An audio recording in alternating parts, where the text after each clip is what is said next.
Namaskar, I am Anand and you are watching Join for Education. Let's start the class. Today I am going to prove a theorem. On the request of the student, I am going to use both Hindi and English languages. तो नमस्कार, मैं हूं आनंद और आप देख रहे हैं join for education. आज मैं एक परिमय को सिद्ध करने जा रहा हूं। आइए कक्षा को शुरू करते हैं। थेल्स थ्योरम या बेसिक प्रोपोर्शनैलिटी थ्योरम को प्रूव करने जा रहे हैं। थेल्स थ्योरम या आधारभूत अनुपातिकता का परिमय भी कहा जाता है। Name of the chapter triangles है, आपका क्लास 10 है और सब्जेक्ट मैथमेटिक्स है। This content has been prepared by me with the help of join for education. Join for education के सहयोग से मेरे द्वारा ही इस वीडियो लेक्चर को प्रिपेयर किया गया है। तो लेट्स सी, यहाँ पर देखिए ये है थेल्स थ्योरम या आधारभूत अनुपातिकता का परिमय या फिर basic proportionality theorem. Board examination में इधर सीबीएसई या जैक बोर्ड हो, इस क्वेश्चन को या इस परिमय को सिद्ध करने के लिए बोला जाता है। तो लेट्स स्टार्ट द क्लास। आइए कक्षा को शुरू।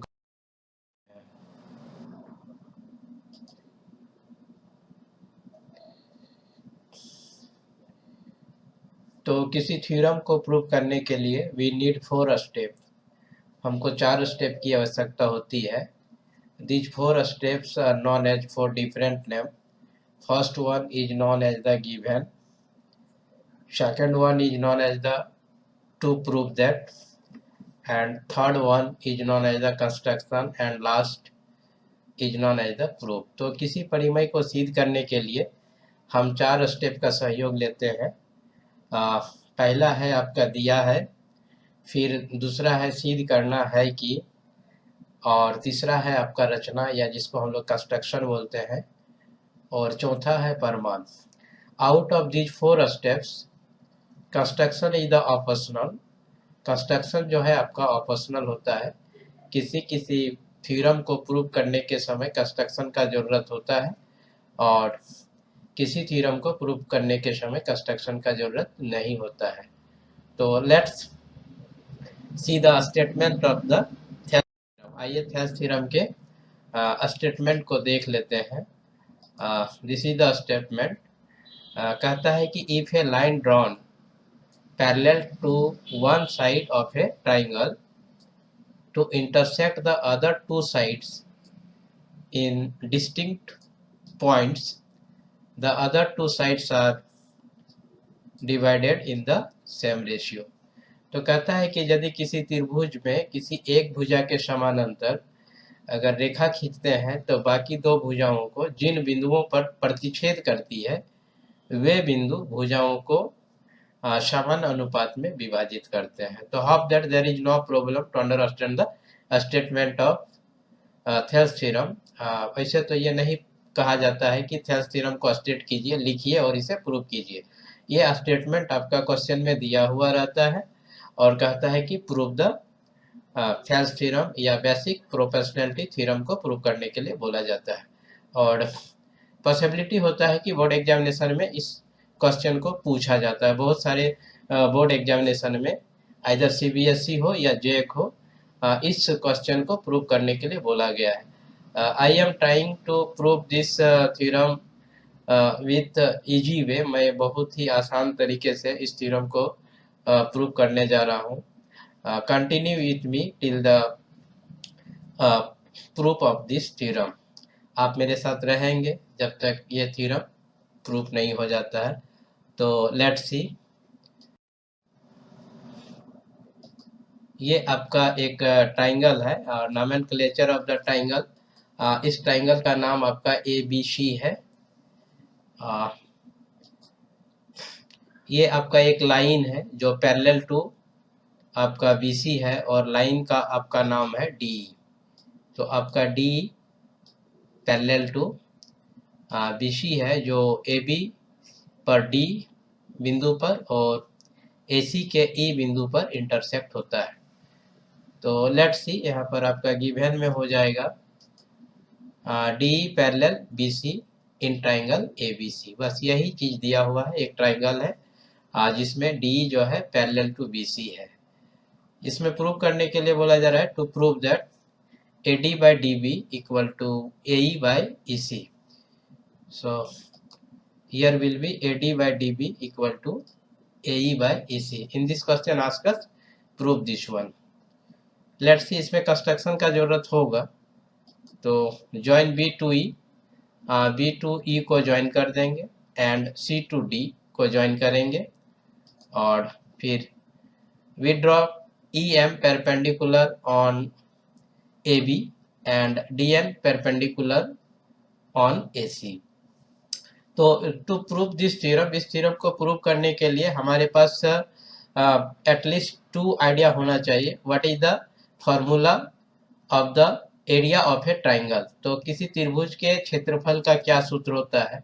आफ्टर दैट यदि दो ट्राइंगल दो समानांतर रेखा के बीच में हो और दो ट्राइंगल का कॉमन बेस हो तो उसके एरिया में क्या रिलेशन होता है। इट मीन्स दैट यदि दो ट्राइंगल है, लेट्स सी, इसको पहले कंस्ट्रक्शन को कंप्लीट कर लेते हैं और थोड़ा सा फिर क्लियर करेंगे। B to E को ज्वाइन कर दिए और आपका EM परपेंडिकुलर ऑन AB और आपका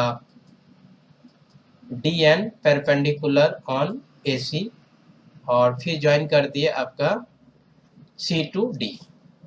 यही कंस्ट्रक्शन बोल रहा था। तो इस थ्योरम को प्रूव करने के लिए हमको एरिया ऑफ ट्राइंगल का फॉर्मूला क्या होता है उसकी आइडिया होनी चाहिए। तो we know that area of the triangle equal to 1/2 base into altitude. मतलब किसी त्रिभुज का क्षेत्रफल बराबर होता है 1/2 आधार गुने शीर्षलंब या ऊंचाई।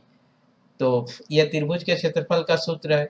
फिर एक दूसरा पॉइंट जिसको हमको यहाँ पर जरूरत पड़ेगा इस थ्योरम को प्रूव करने के लिए, वो है आपका यदि दो त्रिभुज है, सपोज कीजिए BDE एक त्रिभुज है और आपका CDE त्रिभुज है जिसका कॉमन बेस आपका DE है और यदि ये दो समानांतर रेखाओं के बीच में स्थित हो, अर्थात ये दो समानांतर रेखा DE और BC के बीच में स्थित है, तो इस प्रकार से ये दोनों त्रिभुज का क्षेत्रफल इक्वल हो जाएगा। बस इसी दो पॉइंट का यूज करते हुए इस थ्योरम को प्रूव कर दिया जाएगा। Once again I repeat, to prove this theorem we need the help of the 2 points. First one, what is the area of the triangle. Second one, if two triangle lies between two parallel line and having common base, then the area of the triangle is the same। तो hope that there is no problem to understand। समझने में थोड़ा भी दिक्कत नहीं हुआ होगा। दो त्रिभुज है, समानांतर रेखाओं के बीच में है और यदि उनका कॉमन बेस है तो दोनों त्रिभुज का क्षेत्रफल क्या होगा, बराबर होगा। Already we have studied these points और this topic in the class 9। Class 9 में इस टॉपिक को हम लोग ऑलरेडी स्टडी कर चुके हैं, तो यहाँ क्लास 10 में इसको अप्लाई करेंगे। तो लेट्स सी, आइए इसको प्रूफ करते हैं। जो आपका लास्ट स्टेप है, this is the 4th step और लास्ट स्टेप टू प्रूफ। तो देखिए, area of the triangle ADE का फाइंड आउट कर रहे हैं। ADE आपका ADE का एरिया फाइंड आउट कर रहे हैं। तो ये आपका बेस AD हो जाएगा और एल्टीट्यूड आपका EM हो जाएगा। तो A लिख दिए 1/2 base into altitude. When DN perpendicular on AE या AC, जब DN परपेंडिकुलर हो जाएगा AC में, उस केस में area of the triangle ADE equal to यहाँ पर बेस आपका हो जाएगा AE और एल्टीट्यूड हो जाएगा DM। तो hope that there is no problem. Area of the triangle ADE equal to AD into EM/2 और AE into DN by 2। Hope that there is no problem to understand at this step. इस step को समझने में कोई दिक्कत नहीं हुआ होगा। अब हम लोग फाइंड आउट कर लेते हैं area of the triangle BDE, क्योंकि BDE और आपका CDE का कॉमन बेस है DE और ये आपका DE और BC के पैरेलल में लाइज कर रहा है। Therefore we consider about the area of the triangle BDE।